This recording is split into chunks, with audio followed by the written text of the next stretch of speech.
When did you kind of decide to go to the jumbo lineup late? And I mean, was that like a coach's discussion? Yeah, it was during a timeout. Terry suggested it. Chris DeMarco also suggested it. They just thought the way Steph was going with Jimmy out there, we were going to score. That was my biggest concern. Could we execute? They just reminded me we have Steph and Jimmy, and they'll find a way to score, and they did. And it was fantastic to watch the defense with that kind of size and length. Our guys did a great job finishing what was just a phenomenal basketball game. I know you've spent, probably a month talking about various combinations. Is that one you even thought you might go to? We never even talked about that combination until tonight. But it just felt like the right thing to do. I mean, they were having their way with us throughout the game. They shot 54%. Gordon with 50. I mean, we just couldn't stop them. So we felt like to win the game, we were going to have to get our best defensive lineup on the floor, our most athletic lineup, and obviously Steph and Jimmy, handled the offensive side of the balls, but we had a lot of guys step up and make big plays. Al knocking down shots, J.K. with the steal, the layup, the big rebound down the stretch. So it was really fun to watch that group that's never played together close a game against one of the best teams in the league. Steve, down the stretch, how good was Draymond Green? He got the stop on Jokic to force overtime. Then in overtime, seemed like he had several big plays on the defensive side of the floor.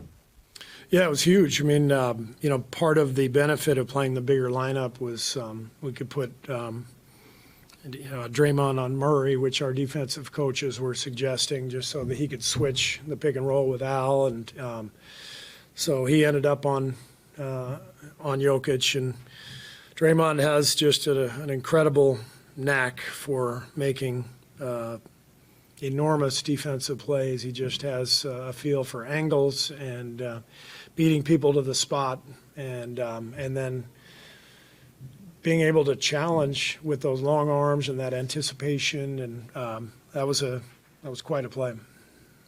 Just to confirm, Steph said he didn't think this group had ever, even in practice, played together. No. Yeah, and in this lineup, who's the shooting guard? You make the pick. I was going to say Draymond, probably. Draymond, maybe? Jimmy or J.K., I guess. Okay. Draymond's the 4, Al's the 5. But it doesn't matter, and that's kind of modern basketball, positionless play, two-way play. If you can space the floor, this is why Al is just such an enormous addition for us.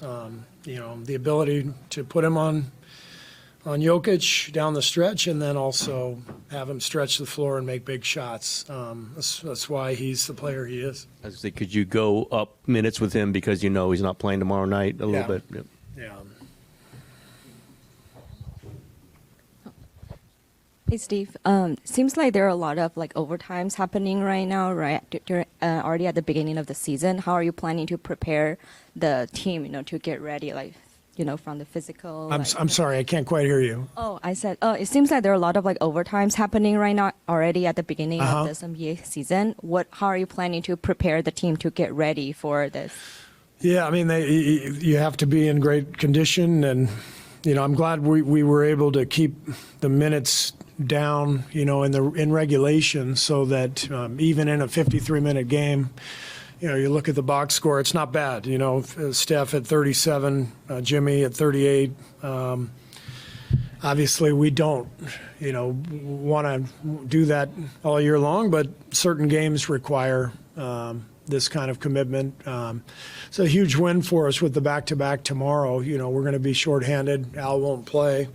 We'll play a lot of people tomorrow to use our depth and try to go get another one. But, this was a great win against a great team.